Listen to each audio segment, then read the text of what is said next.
Edição especial, apenas em áudio, do Evangelho em 3 minutos. Eu gostaria de voltar a alguns pontos do capítulo 1, que eu creio que são bem importantes a gente até repetir, para entender depois essa sequência que João traz aqui. Ele traz um livro de juízo, a gente sabe disso. Ele apresenta o Senhor aqui como juiz, aquele que tem os pés como bronze, como latão.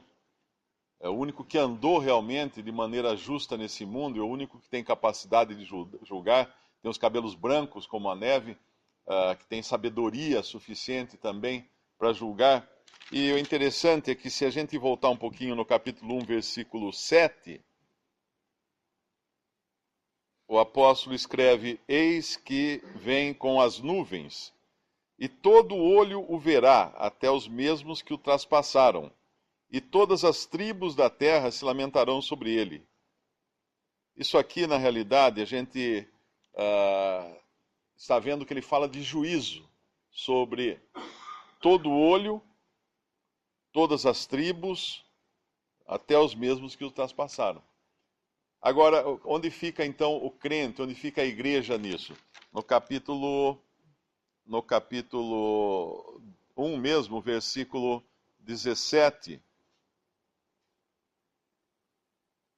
E eu, quando o vi, caí a seus pés como morto. E ele pôs sobre mim a sua destra, dizendo-me: não temas, eu sou o primeiro e o último. Ele se apresenta aqui como o Jeová, do Antigo Testamento, lá de Isaías, e a palavra que ele fala é: não temas. Porque se por um lado todas as tribos da terra e até os que o traspassaram, os judeus, vão se lamentar sobre ele, porque virá um juízo sobre a terra, para a igreja a palavra é: não temas. Por quê? Porque lá no capítulo 3, versículo 10, ele tem uma promessa que é de grande consolo. Como guardaste a palavra da minha paciência, também eu te guardarei da hora da tentação, ou da prova, ou da provação, ou da tribulação, que há de vir sobre todo o mundo, para tentar ou provar os que habitam na terra. Nessa ocasião, nós estaremos como igreja habitando nos céus. Então, a palavra para os da terra é realmente: temam, porque a coisa não vai ser fácil. Mas a palavra para aqueles que já têm a sua salvação assegurada é: não temas. É a palavra que ele fala aqui, que ele coloca a destra dele sobre João e fala: não temas, não temas. Essa é a posição do cristão. Mas ainda que seja um livro de juízo, é interessante notar um juízo para o mundo, né, que ele vai expor todos os juízos que vão ser lançados sobre a terra. É interessante notar que a igreja aparece aqui como um testemunho na terra. Por isso que nós temos os capítulos 2 e 3, que falam do período da igreja. E é importante entender isso porque lá em 1 Pedro, no capítulo 4 de 1 Pedro, versículo 17... Pedro escreve assim: porque já é tempo que comece o julgamento pela casa de Deus. E se primeiro começa por nós, qual será o fim daqueles que são desobedientes ao Evangelho de Deus? Então, do capítulo 2 em diante, 2 e 3, ele vai falar desse julgamento que começa pela casa de Deus. E já havia começado no tempo dos apóstolos. Quando nós lemos aqui no capítulo 1 de Apocalipse, versículo 19, esta é a chave para nós entendermos todo o livro do Apocalipse. Escreve as coisas que tens visto, e as que são, e as que depois destas hão de acontecer. Então, se alguém quiser entender o livro do Apocalipse, precisa levar em consideração esta chave.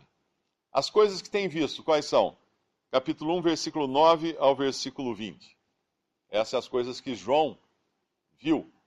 As coisas que são, que coisas são essas? Capítulo 2 e 3, que é o período da igreja, no qual período João estava incluído.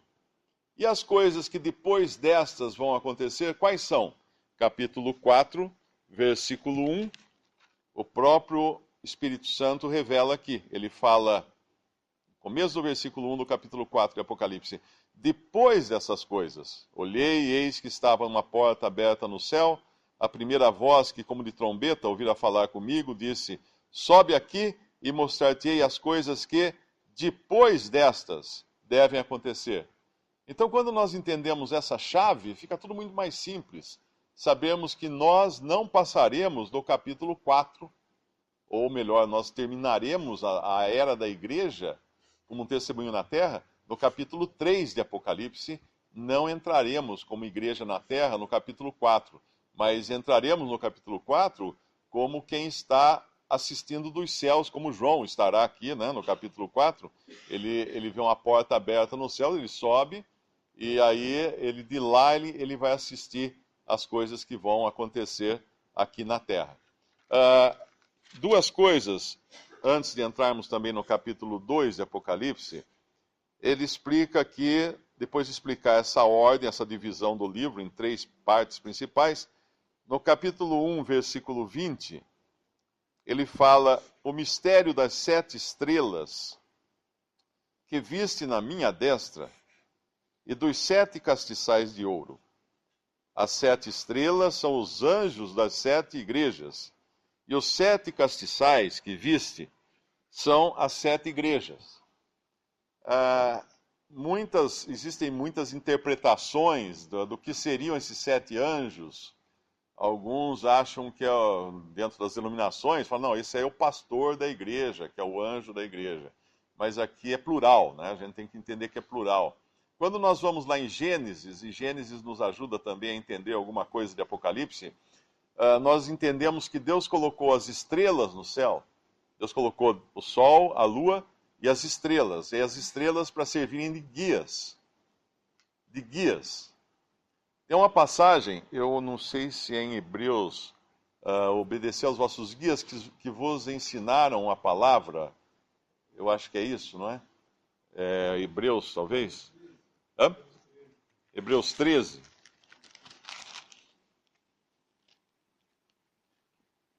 Isso, versículo 7. Tem algumas versões trazem pastores, mas no caso aqui são guias.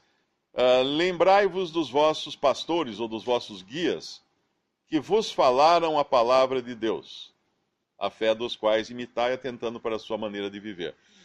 Os guias, eu creio, particularmente, se algum irmão tiver uma outra ideia, eu particularmente creio que essas estrelas são os responsáveis pela Assembleia, aqueles que têm uma responsabilidade. E como que essa responsabilidade é exercida? Pelo ensino da palavra de Deus, pelo ministério dos dons relacionados à palavra de Deus, de ministério da palavra de Deus. Porque, na realidade, cabe a essa responsabilidade aos que ensinam, porque se eles ensinam errado, obviamente isso vai refletir no testemunho da casa de Deus. E essa é uma responsabilidade grande. E o que são os candeeiros? Os candeeiros são as assembleias. Ou a assembleia, né? Os 7 castiçais do versículo 20. Porque ele próprio fala que os 7 castiçais que viste são as 7 igrejas. O que é um castiçal? Um castiçal é um porta-velas, né? Um porta-luz, uma coisa que você põe em uma chama, um pavio, quando falta luz, quando está escuro. E é essa a condição no mundo em que a igreja foi formada. A igreja foi formada num mundo onde a luz, que é Cristo, tinha saído do mundo. O Senhor não estava mais aqui. Hoje nós estamos no mundo por Cristo. Hoje somos luz e sal nesse mundo. Então, o cristão e também a assembleia como um todo, ela tem que dar essa luz, emanar essa luz que vem de Cristo para o mundo. E aí, quando nós lemos as 7 cartas às 7 igrejas, eram efetivamente 7 cartas às 7 igrejas que existiam na época. Então, numa primeira instância, são 7 cartas às 7 igrejas que existiram nessas 7 cidades, que provavelmente estavam passando por particularidades também, e cada um nessas cidades poderia ler uma dessas cartas e falar: uau, isso aqui é com a gente, está falando conosco, aqui, nesse momento, lá no primeiro século. Mas elas também representam, como é um livro profético, elas representam eras ou épocas do testemunho de Deus na terra, do castiçal de Deus na terra, dos castiçais de Deus na terra. E é isso que nós vamos entrar no capítulo 2. Por outro lado, ela também serve, como a palavra de Deus tem uma interpretação e muitas aplicações, elas servem também para serem aplicadas em situações específicas de cada assembleia, ou até mesmo na exortação de um crente ou de um cristão em particular. Mas aí nós entramos então no capítulo 2, na primeira assembleia, que é de Éfeso, e é interessante que, como a gente leu lá, que o juízo começa pela casa de Deus, e na carta de Éfeso isso é muito claro. Quando ele fala assim: isto diz, no metade do versículo 1, aquele que tem na sua destra as 7 estrelas, ou seja, ele estava no controle, aqui bem no princípio, né, nós estamos vendo, ele estava bem no controle daqueles que eram os guias na Assembleia. Nesse primeiro momento aqui, ainda não haviam sido introduzido o clero, má doutrina, uma série de coisas que vão aparecer nas outras igrejas, mas o Senhor estava bem no controle. E aqui ele fala que anda no meio dos 7 castiçais de ouro. Ou seja, ele passeia pelos 7 castiçais, verificando o quanto de luz cada um está emitindo aqui. O quanto que a igreja, como um testemunho na terra, estava realmente sendo uma representação dessa luz aqui na terra. E aí ele vai discorrer, então, cada particularidade de cada 7 épocas, que hoje, graças a Deus, né, nós podemos olhar para trás e identificar essas 7 épocas na história. Versículo citado, versículo 20, do capítulo 1. Nós vemos que, embora os anjos são responsáveis, né? Mas nós vemos que no final de cada carta é dito: quem tem ouvidos, ouça o que o Espírito, que é o Espírito Santo, né, diz às igrejas. Então é interessante que existe irmãos responsáveis, graças a Deus, né? Nós devemos dar graças a Deus que existem irmãos que sempre estão tomando a frente e procurando cuidar das coisas do Senhor na Assembleia. Isso é muito bom. Até a palavra recomenda, né? Reconhecei, né, aqueles que trabalham entre vós. Então isso é bíblico, né? É um ministério reconhecido, não é um ministério instituído, ele é reconhecido. Mas nós vemos que toda a Assembleia é responsável. Então não é porque 2, 3 faz lá e deixa que eles fazem, e deixa que os irmãos resolvam isso. Nós vemos por que normalmente, né, existe a prática e a ordem bíblica, inclusive, de alguém que pede lugar à comunhão. Os irmãos procuram ver se está bem, como é que o irmão está indo, né, o irmão ou a irmã, né? E por que é anunciado na Assembleia? Porque na verdade é a Assembleia que vai receber tal pessoa, né? Não são os irmãos ali, 2, 3 irmãos que acharam que está bom que vai receber, não é assim. É a Assembleia. Então, nós vemos que no final de todas as cartas permanece a mesma exortação: quem tem ouvidos, ouça o que o Espírito diz às igrejas. No caso um exemplo, né? No caso do ministério, falado. Falem 2 ou 3, e os outros julguem.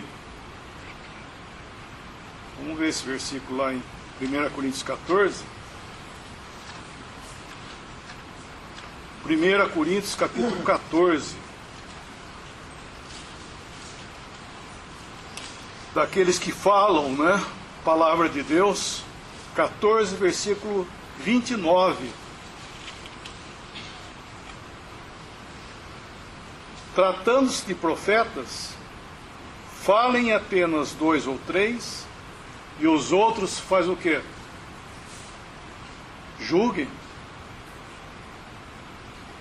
Por quê? Porque a responsabilidade é de todos. Existem os 2 ou 3, sim, existe. Mas os outros julgam. Isso é uma exortação, né, de ambos os lados, né? Daquele que fala e daquele que ouve. Então nós vemos que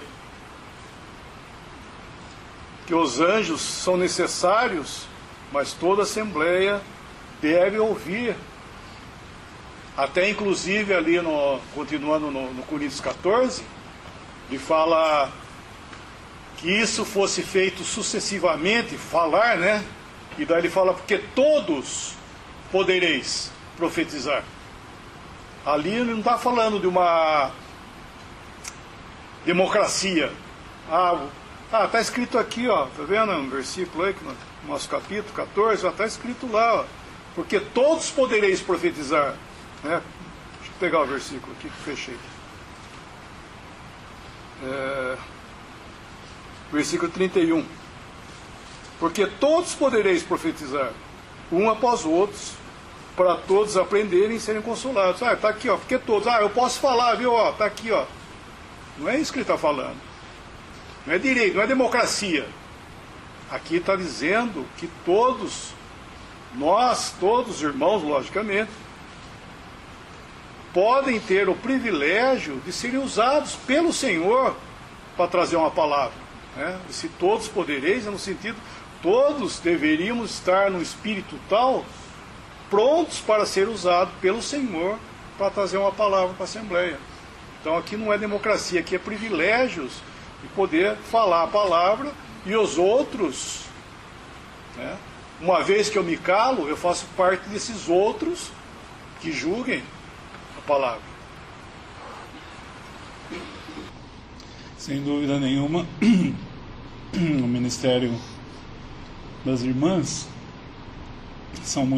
é um ministério muito importante, e elas têm o seu círculo de atuação, porque em 1 Coríntios 11 fala da mulher orar e profetizar.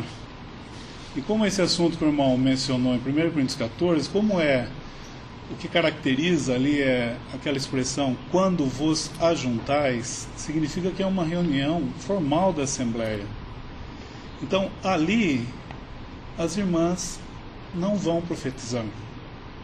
As mulheres estejam caladas, diz a palavra. Todos podereis profetizar, mas nesse caso ali, nós vemos, segundo as instruções de Paulo, que as mulheres estejam caladas, segundo o que ele vai ensinar, o que ele já ensinou também no capítulo 11 de 1 Coríntios. Por quê? Porque falem 2 ou 3 por sua ordem, ou seja, cada um aqui pode ter algo, irmãs e irmãos, pode ter algo para contribuir, para compartilhar nesse momento. Então ali, falando de profecia, talvez o caráter era um pouquinho diferente do que nós estamos vendo hoje. Hoje nós estamos vendo que isso que tem sido falado, por exemplo, é uma espécie de profecia. Os irmãos estão nos ensinando, relembrando, alertando, exortando, eles estão profetizando nesse aspecto. Mas o espírito dos profetas estão sujeitos aos profetas. Então cada um aqui tem algo para falar, mas não fala. Por quê? Porque tem um falando já. Então nós estamos julgando isso. Então, voltando lá para Apocalipse capítulo 2, versículo 2, existe algo aqui também que o Senhor, nesse caráter de juiz, julgando, nós vemos o Senhor em Hebreus sendo o sumo sacerdote, nós vemos ele em 1 João como sendo o advogado, 2 João 2, 1 João capítulo 2, versículo 1, e aqui nós estamos vendo, como os irmãos mencionaram, o Senhor julgando. Então, eu estava pensando em relação a esse capítulo 2, que os irmãos já falaram durante todos esses anos, muitas vezes nós temos que relembrar. Versículo 2, capítulo 2, versículo 2. Eu sei as tuas obras, e o teu trabalho, e a tua paciência, e que não podes sofrer os maus. Puseste à prova os que dizem ser apóstolos, e o não são, e tu os achaste mentirosos. Aqui nós vemos três coisas: obras, trabalho e paciência, que não seguem com as coisas que são muito importantes, e nós encontramos no capítulo 1 de 1 Tessalonicenses. Vamos abrir 1 Tessalonicenses.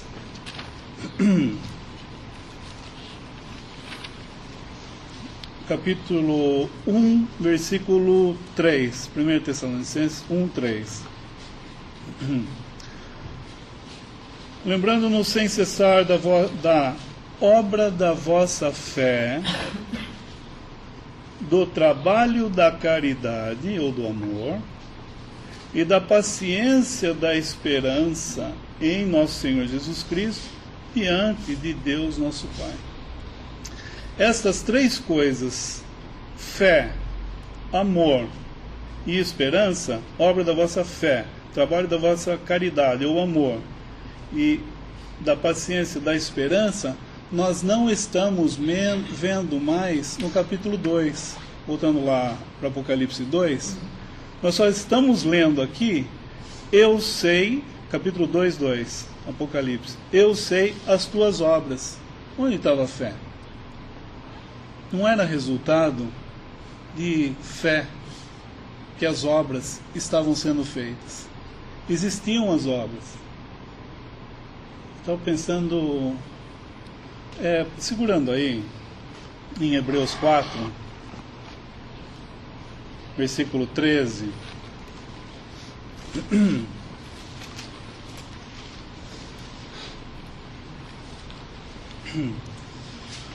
Muito citado também na pregação do Evangelho, e é precioso demais quando nós pensamos no Senhor Jesus, em relação a Levítico 2, quando fala da oferta de manjares, que é um caráter, um tipo de oferta em que fala da humanidade do Senhor por causa dos ingredientes dessa oferta. Flor de farinha, por exemplo, não havia sombra de variação. Então Deus, conhecendo tanto o interior como o exterior, podia falar: esse é meu filho amado, em quem me comprazo. E eu gosto sempre de aplicar esse versículo ao Senhor Jesus, porque Deus sabia os motivos que levavam esse homem, com H maiúsculo, Senhor Jesus, a fazer ou não algo. Deus sabia os motivos, não somente as obras que o Senhor Jesus fazia, mas sabia os motivos que levavam o Senhor Jesus a fazer ou não algo. E a comida do Senhor Jesus era fazer a vontade daquele que tinha enviado. Então o gozo de Deus vendo aquele homem, não somente, por assim dizer, a arca, né? Ouro por fora e ouro por dentro, não somente exteriormente um homem segundo os pensamentos de Deus, mas interiormente, como nós vemos em certas partes do capítulo 1 também de Levítico, quando está falando de outra oferta, que é o holocausto. Ele tinha que ser esfolado, e depois as fressuras, né, eram queimadas também, e tudo isso subia como um aroma suave a Deus. As fressuras são os órgãos, né, maiores, as vísceras maiores, coração, ou seja, conhecia o coração desse homem, as afeições desse homem, os rins, né? Rins fala de consciência, pensamento, onde filtra, né? Onde é o filtro. Então Deus sabia o que se passava na consciência, não tinha nada naquele homem que pudesse desagradar a Deus. Então tudo isso queimado, sabe, o fígado, o caráter dessa pessoa era queimado e subia como aroma suave. Então eu gosto de aplicar isso aqui, não está falando disso, fazendo uma aplicação, como o meu irmão mencionou, existe a interpretação, que é aquilo que Deus está dizendo segundo a palavra, mas nós podemos fazer com limites a aplicação dessa mesma palavra para outras coisas. Então, nesse versículo 13 de Hebreus 4, fala assim: e não há criatura alguma encoberta diante dele, nenhum dos que estão presentes e ouvindo estão encobertos. Todas as coisas estão nuas e patentes aos olhos daquele com quem temos de tratar. Então todas as coisas estão nuas e patentes aos olhos daquele com quem temos de tratar. Então o Senhor Jesus estava nu e patente aos olhos daquele com quem ele tinha que tratar. Voltando lá em Apocalipse 2, então quando fala assim de obras, existiam as obras. O teu trabalho, existia o trabalho. E a paciência, ou essa perseverança, existia, mas não estava relacionada à esperança. O trabalho não estava relacionado ao amor, não era feito segundo o Senhor Jesus. Não era feito no mesmo, o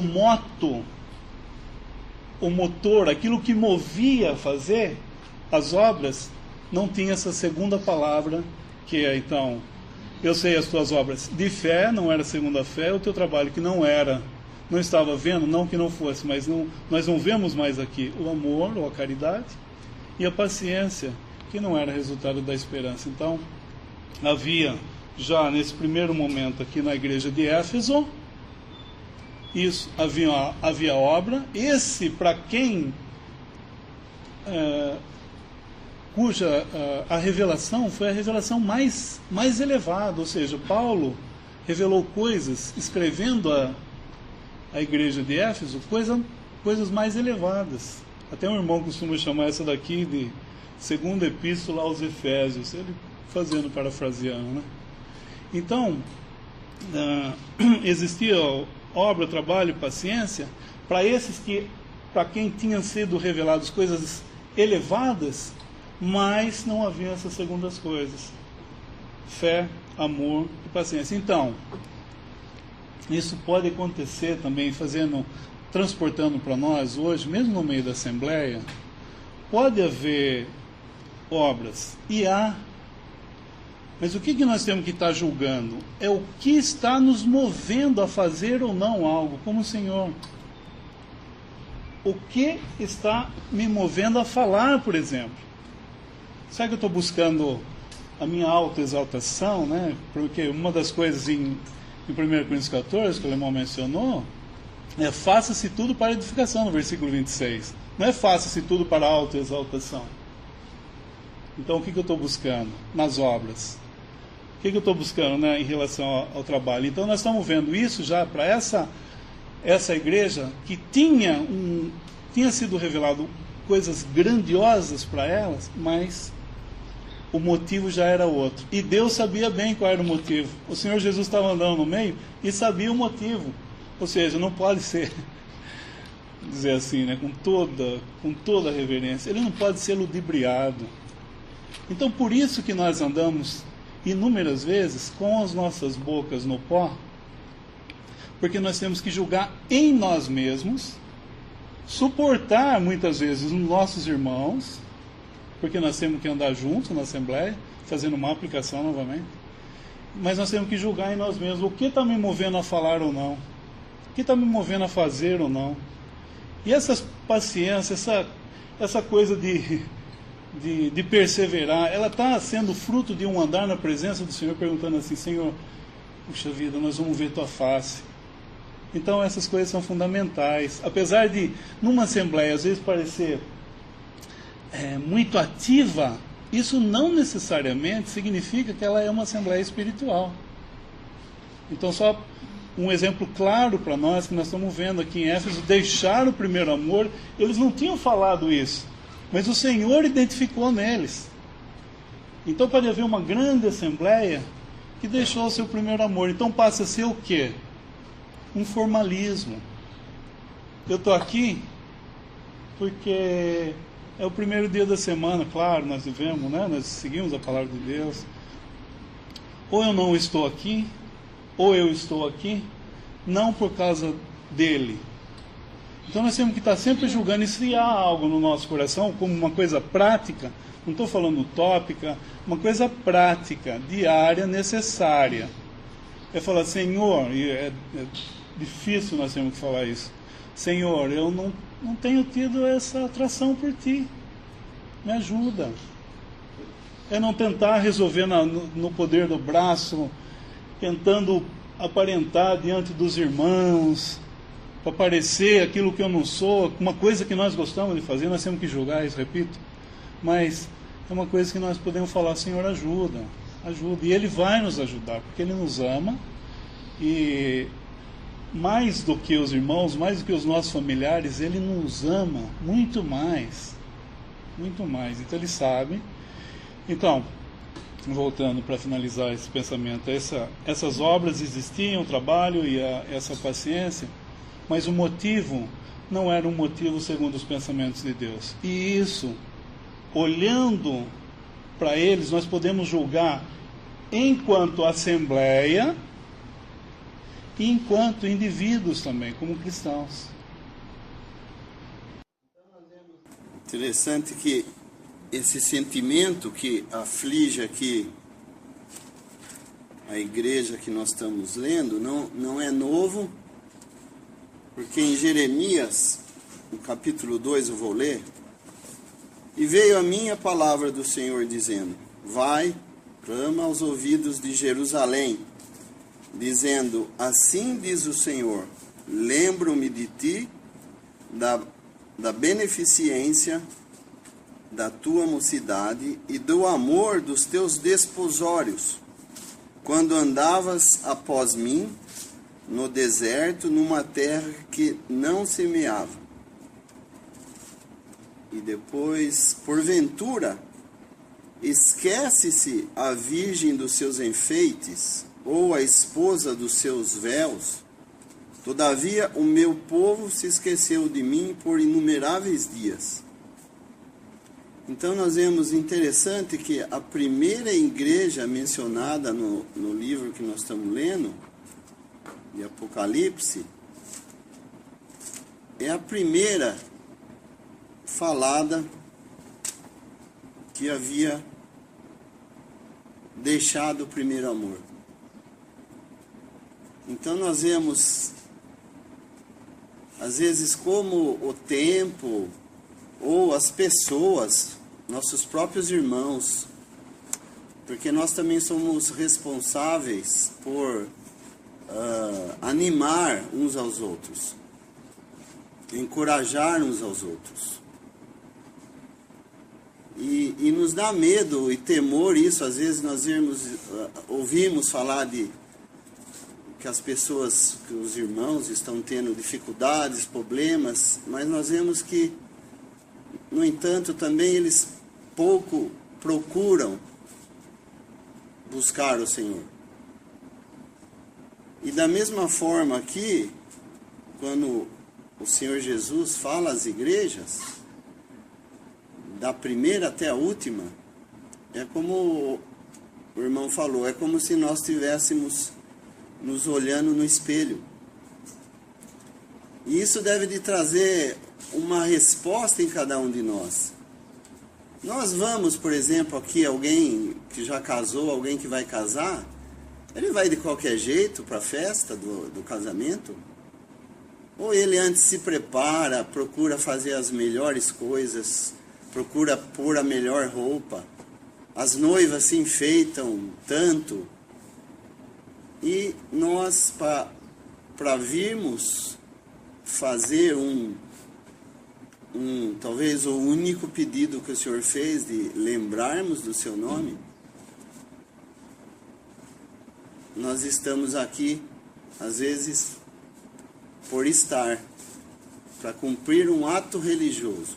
É duro ouvir isso, mas muitas vezes é a pura verdade. Então nós vemos que o que deve gerar em nós, porque o Senhor, com toda a sua misericórdia, em cada uma delas, elogia o que tem que ser elogiado e mostra o que deve ser corrigido, e no final oferece uma bênção, uma recompensa. E é isso que nós vemos que deve gerar em cada um de nós, aquele mesmo sentimento de alguém que deixou a pessoa que era responsável por ele ter vida e por sustê-lo, como foi o filho pródigo. Ele tem que se achar naquele ponto de falar: eu não faço nada certo, eu não posso fazer nada para Deus, eu tenho que voltar e buscar a dependência dele. Então é isso que nos exorta aqui, nessa carta, em principal, o motivo principal, acredito eu, é o Senhor Jesus nos mostrando que nós somos falhos, fracos. Nós podemos até, como nós lemos, ter obras, mas as obras, como vemos, podem passar apenas de um subterfúgio para fazermos ou alcançarmos nossos interesses ou a nossa promoção. Mas o Senhor, como Deus, vai no fundo dos nossos corações. Ele quer saber realmente o motivo que fazemos as obras.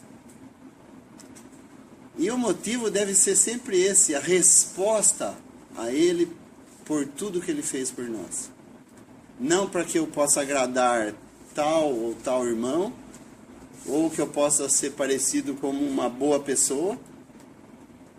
Não, esse não é o motivo. Se for esse, vai ser queimado. Deus não aceita.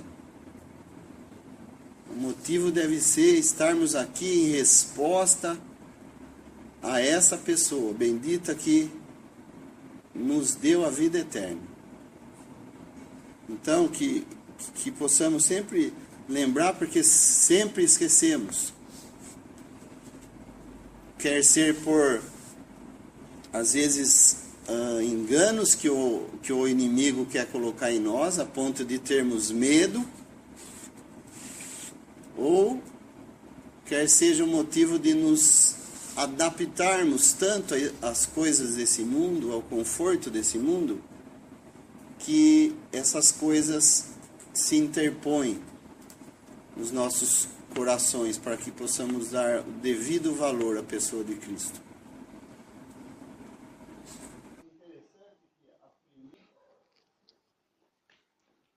Ao longo desse livro que nós estamos estudando, nós vamos ver um declínio, porque o Senhor começa andando no meio dos 7 castiçais de ouro, que são as assembleias, no versículo 1, e termina batendo a porta no capítulo 3, versículo 20, ou seja, ele está fora.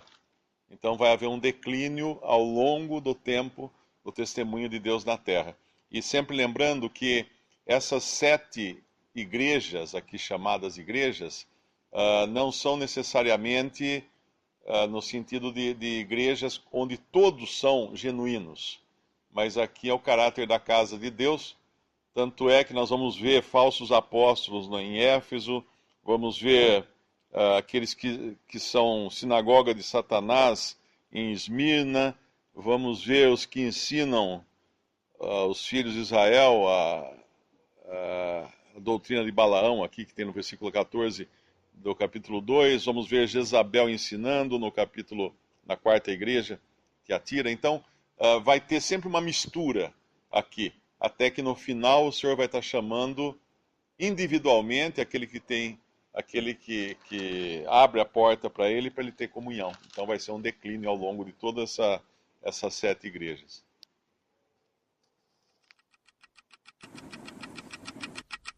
Visite 3minutos.net. Dúvidas? Visite respondi.com.br. Adquira os livros ou baixe o e-book. Também para Android e iPhone.